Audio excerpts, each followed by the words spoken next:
but they are denying a God that is necessary. Well, they're not properly conceiving of God, right? They may, in the back of their minds, give a very ever so slight acquiescence to God being the necessary precondition, but that conceptualization is not at the forefront. That's why Van Til talks about the creator-creature distinction. Because when you conceptualize God, whether you believe in him or not, when you conceptualize God as creator, then he is the necessary precondition. In other words, facts would not exist without him. There would be no actuality or meaning or intelligibility of facts that are unrelated or underivative from God in that metaphysic. Well, that guy you were talking to rejoined. Maybe you want to just skip to how he's asserting facts without as meaning that they're non-directive of God. I was saying that guy's rejoined. Maybe you want to skip to how he's. No, I'm done with him. I gave him a number of opportunities, and he just wants to do the usual wall of words. Okay. I mean, I'll give him one more chance because you requested, but it's not going to go well because he's already demonstrated he's a creature of habit. Well, can we skip over the semantic dispute? So do you understand that you are using the word atheism in a way that makes it indistinguishable from the agnostic claim? Yep. Good. So why are you using a word in a non-standard way when there's a standard term that provides for clarity? Well, why don't you identify as an agnostic? Why not? I don't know. Yeah, I know. Of course you know. You do know, but you just say you don't know. No, you're identifying with atheist because that's your true position. But you want to bastardize the definition of atheism and then start talking about polysemousness, because defining atheism as a lack of belief insulates yourself from having to defend what your real position is. Your real position is God doesn't exist. And by the way, agnosticism also constitutes, upon examination, the implicit, indirect denial of God, although it is not an explicit or a formal denial of God. So either way, whether you identify yourself as an atheist, regardless of how you define it, or you take the high road, a higher road, and identify as an agnostic. Either way, you're denying God. Do you understand? And if you don't, I'll be glad to explain it to you. Yeah, I understand. Why do you understand that the agnostic claim is, upon examination, an indirect denial of God? To me, it doesn't seem so, but okay. Well, then I'm going to educate you on this. All right. Okay. So, if I tell you I'm Jeff Bezos, does that settle the issue? Yes. Okay, so I'm Jeff Bezos then. Yeah. Yeah. Mm-hmm. I wanted to talk about God. Do you believe that I'm Jeff Bezos? No, I don't. Why not? Because you don't seem like Jeff Bezos to me. Okay, yeah. So in other words, not all claims are self-justifying, are they? Yeah. Okay, so an agnostic is claiming that they're suspending judgment. Well, is it possible that although the agnostic claims to suspend judgment, and by that meaning they neither affirm nor deny God in any way, is it possible that the agnostic could be affirming one or more propositions that could be, yeah. May I finish, please? Yeah, of course. What would be the proposition I was referring to? I didn't even explain it. I think you say they make the proposition that the non-God world is possible. No, you're not understanding. Listen to me. No, you didn't. You see, you keep on jumping in. Is it possible that in spite of the agnostic claim to suspend judgment, is it possible that the agnostic is affirming one or more propositions which, upon examination, entail an indirect denial of God, whether or not they're aware of it? Is that possible? That could be, yeah. Okay, well, it's not only possible, that's exactly what they do.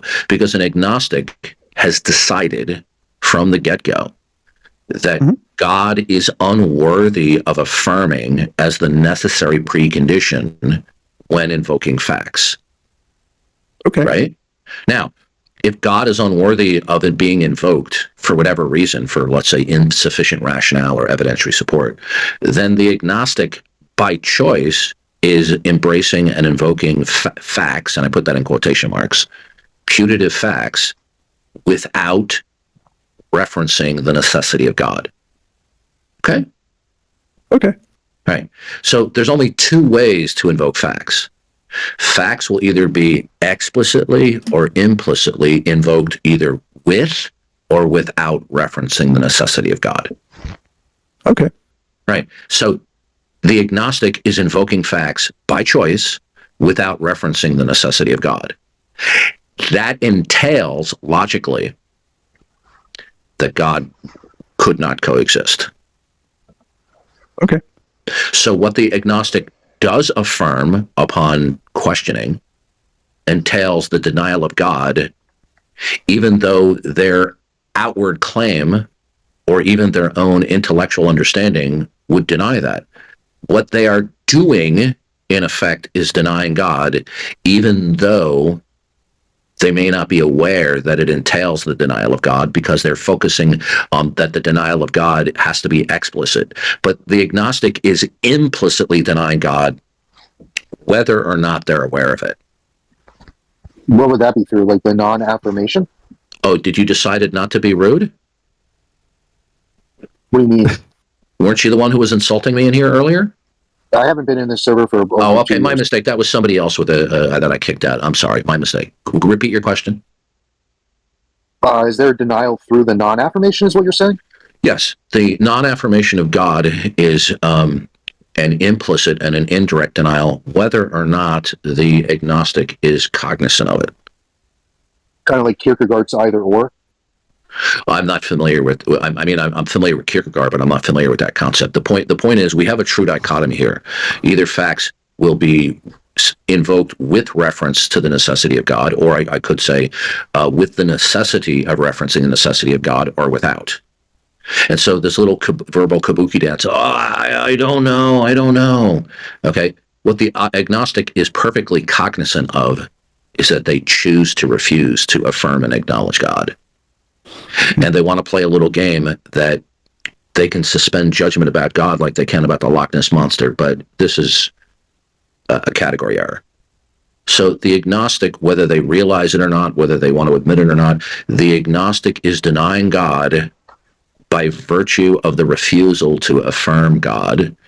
And this has to do due to the law of excluded middle and modus ponens. Law of excluded middle would be something's either A or not A. And so what that entails is facts will be either invoked with the necessity of God or without the necessity of God.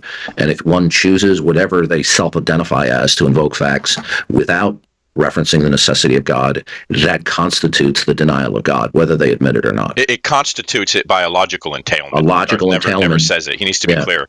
We're not just talking about an implicit denial that doesn't logically necessitate the denial. We're talking about a logical entailment. Yeah, through modus ponens. If P, then Q, P, therefore Q. P being the proposition, a fact invoked that without the necessity of referencing God, well, such a fact logically entails that if that's true, God could not coexist logically. So agnostics are atheists. So I was AFK for a bit, Darth. Did this guy tell you whether the facts he asserts reference God or not? Who, Nunce? Yeah. Yeah. So do you invoke facts without the necessity of referencing the necessity of God? What does that mean? Facts will either be invoked with reference to the necessity of God or without. With reference and Okay. When I or any other Christian or theist invokes facts, whether it's explicitly stated or not, we are invoking facts with reference to the necessity of God, right?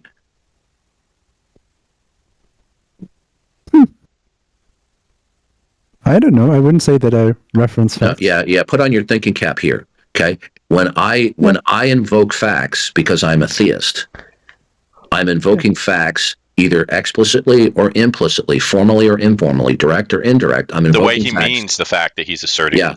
In an unspoken manner. Yeah.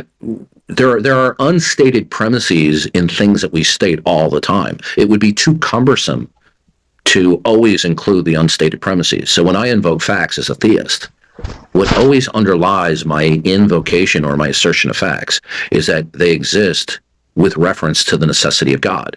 Okay? Now, you will either do that or you won't do that. Yeah, I don't. Good. Right. Okay. So that constitutes an indirect denial of God. Okay. Good. So let's stop. Just to restate it, you're asserting states of affairs that logically entail that God doesn't exist. Yeah. So when you say that atheism is a lack of belief, it makes no difference that you define it that way because it still constitutes the denial of God. But the reason why you're opting for that type of representation is because you don't want to take the responsibility for the entailment of your position that God doesn't exist. Okay. Good. So tell me why God doesn't exist.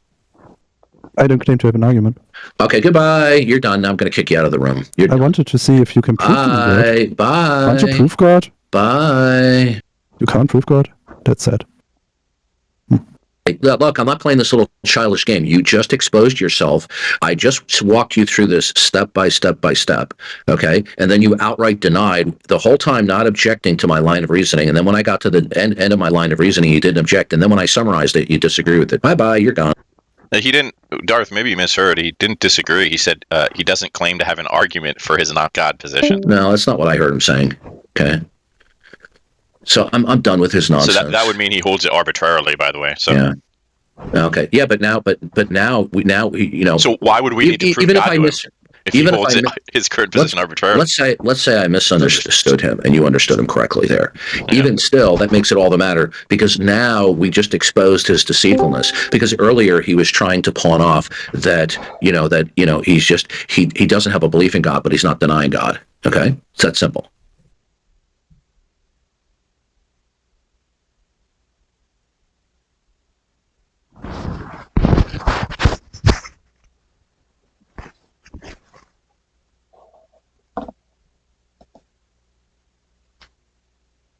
Can you unmute Skylar? Yeah, we just flushed that turd down the toilet. That little foul-smelling Skylar Fiction bowel movement just got flushed down the toilet.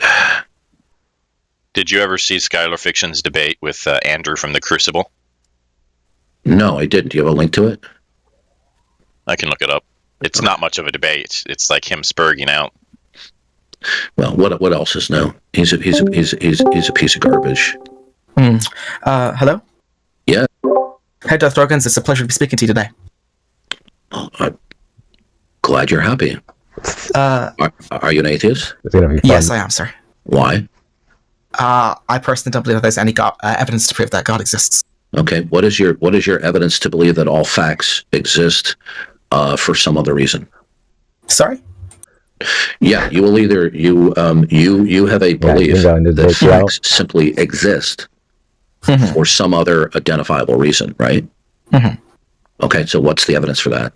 Is it bad to kill children, Darth Dawkins? What's that? Is it bad to kill children? Yeah, well, let's not play this little game here. I asked you a question and you're dodging. If you dodge one more time, I will kick you from the room. Yikes. Okay, I don't play this little childish game. Now, you have a criterion of belief that if it would be fulfilled, you would then believe in God, right? Yes. And so that would be evidentiary support, right? So we have two possible worlds. We have the God world and the not God world, and you require evidentiary support that all-encompassing world is real. So in the absence of evidence for the God world, you don't hold to that. So, but you do hold to the not God world. What is the evidence that the not God world is true? Yeah, stop with the noise on your microphone. No, this is his evidence, Darth. Let's let him speak. Is this what it's like in here all day? These people just this is what we get. They're either village idiots or they're just either they're just drive-bys like this or they're just passive. No, I disagree, Darth. This is the best of the best of the best of the atheists. This isn't a drive-by. This guy's a legit atheist apologist.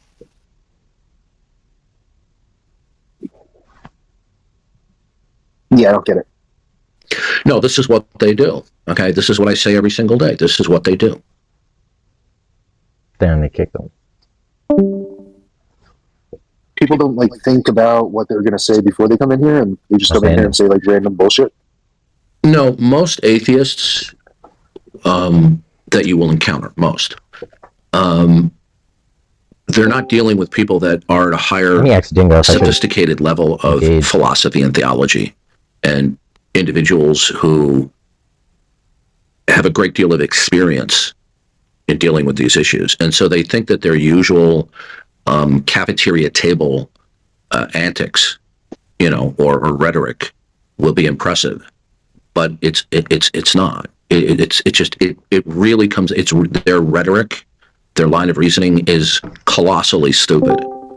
But then when you walk it through it with them, they either they don't care about the clear analysis, or they just become evasive, deceptive, or just belligerent. This is what they do. They don't care. They're utterly shameless. They have no reputation to protect. Okay? Because they don't have like a moral standing, or like a... Well, that's a part of it, but it's also I've said to people in the past that when you try to influence some people in your personal lives, you can be effective if you have some type of leverage. Okay, like if you're an employer, because the employer can say, hit the road, don't let the door hit you on the way out, you're fired. Okay, or if somebody has something that you really want from them, and then you may tend not to be an asshole to them because you don't want them to deprive you of what you want. It could be friendship, it could be love, it could be money. Okay, these people are notoriously and routinely dishonest. And they just say the stupidest crap. Oh, well, atheism is just a lack of belief. I mean, this is junior high school level tactics. Okay, atheism is the denial of gods. Period. Defining it as atheism is a term that simply encompasses a psychological state wherein it's a mere absence of positive belief is childish, because they don't want to defend what the historic or the standard definition of atheism is, that there are no gods, or there is no God. So they define atheism in an ambiguous way, lacktheism, which makes it indistinguishable from agnosticism. So the funny thing is, the atheists are claiming to be atheists, but then they imitate agnostic, but the agnostics are pretending not to be atheists when in fact they're atheists. Because you have to either affirm the existence of God or yeah, whatever comes out of your mouth, okay, my mouth, your mouth, will either be, and this is an important qualification here, I'm not trying to be, verbose. It will either be explicit or implicit, meaning it's not overtly stated, but it's inherent. When we speak, it will either be with reference to the necessity of God or without. So this type of analysis circumvents the verbal vaudeville act of, I don't know, I'm not saying God doesn't exist. Yeah, you're not saying God doesn't exist explicitly, but you're implicitly denying God by your refusal to affirm him, and consequently you're invoking facts by choice without referencing the necessity of God, which produces and by the way, Parakeet, I always appreciate when you correct me on bringing clarity to this, that because of it, by what you do affirm, by logical entailment, God wouldn't exist. Would someone be able to say, I don't know, I am not equipped enough to know whether or not God exists from a mind frame where God exists, or from a worldview? Are you a Christian? I'm not dodging your question, by the way. I don't necessarily hold any sort of denomination. Okay. I'm not going to jump on you if you're not. Okay, I just want to say, so the Christian view, which I hold staunchly, is that everybody, once they reach a certain age, they know God exists, but they will either choose to retain that which God has made them to know, or they will choose to suppress it by adopting a figment of their imagination, which is an alternative metaphysic, that the world just exists with ultimate impersonalism. Okay, ultimate impersonalism, as opposed to ultimate personalism. Ultimate personalism is a world where what is ultimate to everything is the personal being, the mind of God. Okay? If that is not accepted, then somebody will be invoking facts contextually to ultimate impersonalism, which constitutes the denial of God. It makes no difference that they don't understand it. They do understand it to a certain degree. They may not understand it in a way that they might be able to articulate it clearly. But the bottom line is, they know they're denying God, but they can't defend the denial of God. They've decided that God is unworthy of being affirmed, as being the creator for whatever reason, but they want to play this little game. I just don't know. So, like I said, many atheists who claim to be lacktheists are just simply, pretending to be agnostics while claiming to be atheists, and the agnostics are claiming not to be atheists, but they are in fact atheists.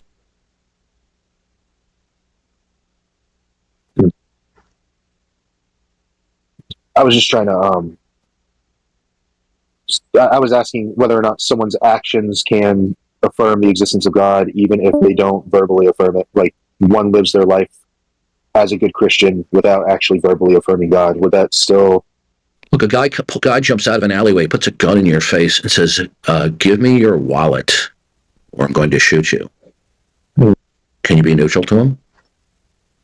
No. No.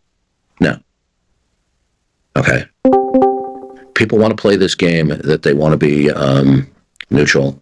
Yeah, I don't know why you clowns come in here and troll. I mean, is it that you have low self-esteem? Are you claiming I'm trolling? No, I'm talking about this guy, Darth White Belt Debater. Oh. Do you have something to say before I kick you out of the room, clown? Yeah, do you disagree with the... Hold on a second, my headset just went out. I got to switch my earpiece.